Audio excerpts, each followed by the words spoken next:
Terus kenapa tidak bisa dipisah-pisahkan antara tiga komponen, yaitu ajaran Sawakidiyah sebagai amalannya, ajaran Wakidiyah sebagai pedoman kehidupannya, dan peristiwa tidak pandang bulu. Kenapa tidak bisa dipisah-pisahkan? Karena satu sama lain saling terkait. Kita hanya mengamalkan Sawakidiyah, kita bisa, tapi hanya terletak pada hakikatnya saja. Sedangkan ma'rifat keilmuannya tidak bisa. Maka kita juga tidak sampai ke Allah Subhanahu wa taala. Dikarenakan dalam suatu ibadah ada aturannya. Nggih, aturan itu tertuang dalam ilmu. Nah, di sini Mbah Yai itu menciptakan suatu ilmu. Ilmu itu suatu kunci untuk melaksanakan daripada ibadah kepada Allah. Setelah kita mengenal Sawakidiyah, hati kita bersih, jiwa kita jernih, pikiran kita gamblang lah. Kalau hati kita bersih, jiwa kita jernih, otomatis pikiran kita juga padang. Nah, dalam pemikiran yang padang itu kita belajar dengan ilmu lillah, billah, rasul, birasul, lillah, billah, dan yu'ti itu bisa dengan mudah. Karena apa? Karena kalau hati bersih, jiwa itu, ya hati jernih, jiwa itu bersih, otomatis menciptakan sesuatu terang benderang dalam alam pikiran. Kalau alam pikiran terang benderang, terus mengamalkan atau belajar itu dengan mudah. Tidak bisa dipisahkan. Kalau kita hanya belajar saja, lillah, billah, lirasul, birasul, lilghos, tanpa adanya mujadah, maka tangeh lamun kita bisa mengerti artinya, kita bisa memahami maknanya, tetapi dalam melakukan itu tidak bisa. Banyak orang-orang yang paham apa itu lillah, ya, lirasul, lilghos, birasul, bilghos, bahkan ngelotok itu artinya lillah apa? Ngontok lillah. Dalam segala gerak-gerik kita niat ibadah kepada Allah, menurut perintah Allah, ngontok lirasul apa? Dalam segala gerak-gerik kita yang baik saja kita niati mengikuti tuntunan Rasulullah, ngontok lilghos apa? Dalam setiap gerak-gerik kita mengikuti bimbingan Mbah Yai, itu apa? Tapi kenapa kok banyak yang berontak? Tidak lilghos, tidak mengikuti bimbingan Mbah Yai. Nah, karena dari ketiga-tiganya itu dia makan salah satu atau kedua-duanya, yang satu tidak. Banyak orang yang memahami ajaran Wakidiyah, tetapi tidak melakukan bimbingan Mbah Yai. Karena apa? Karena di antara yang kehendaki Mbah Yai tidak dilakukan. Banyak yang paham, para kiai paham ajaran Wakidiyah, sering dai-dai Wakidiyah, tapi mengajak monggo kita niat lillah, billah, lirasul, birasul.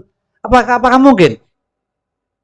Sekarang kita bayangkan aja lah, dalam hati kita punya hutang budi kepada orang.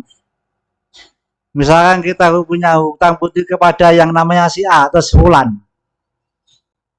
Di dalam hutang budi itu kita niat ingsun, hutang budi apa bisa? Kan nggak bisa. Nah, di sini pentingnya ilmu. Maka itu beliau mendawuhkan sinaonono fahmu lakonono. Kita sinau, kita belajar. Kita sinauni, artinya kita belajar. Apa itu lillah? Apa itu billah? Apa itu rasul? Apa itu birasul?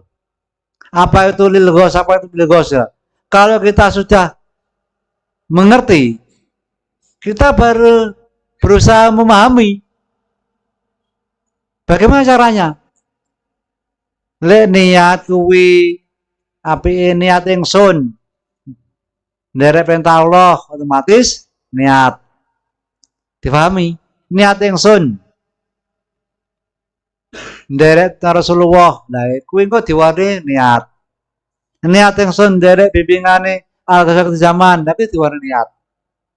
Nah, itu baru kepahaman. Kemudian birosul dan bilagos itu dijadikan satu. Karena di dalam birosul itu menyadari bahwa adanya kita memahami ini karena jasa beliau Rasulullah. Nggih. Lha mboten wonten Kanjeng Nabi mboten mungkin saged ngaten niki lah. Niku mboten kenging diwarani niat.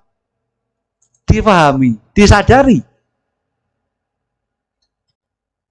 Lha mboten wonten Mbah Yai mboten mungkin saged birasul.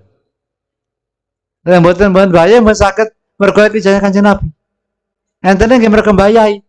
Lah niku diwarni akhiripun pengeterapanipun lakonono terus niat ingsun pengajian yang kedunglu menghormat Rasulullah, menghormat lahir Rasulullah, nderek perintah Allah, ibadah Allah, nderek sunnah Rasulullah, nderek bimbingane waktu zaman bahaya masjid orang masjid.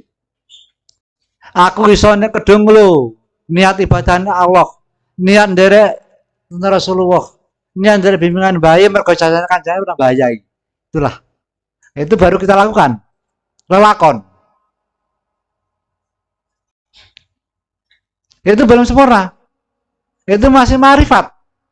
Ma'rifat itu apa sebenarnya? Tahu. Memahami kehidupan. Siapa diri kita? Siapa diri beliau Rasulullah? Siapa diri beliau Mbah Yai? Siapa adanya Allah Rabbul Alamin?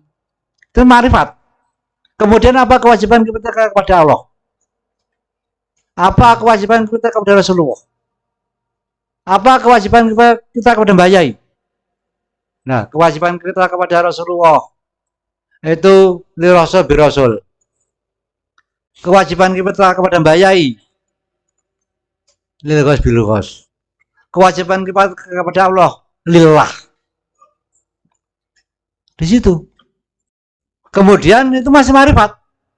Nah, Mbah Yai itu menciptakan ma'rifat yang billah. Kemudian setelah tahu itu, paham itu, kita bilahkan. Adanya saya paham seperti ini karena yang menciptakan, menggerakkan, mengendaki Allah. Kalau itu kita sudah paham dan kita lakukan kehidupan sehari-hari sampai malaikat Israel menjemput, insya Allah kita termasuk orang yang menjalani ilmu ma'rifat billah. Tengeriku.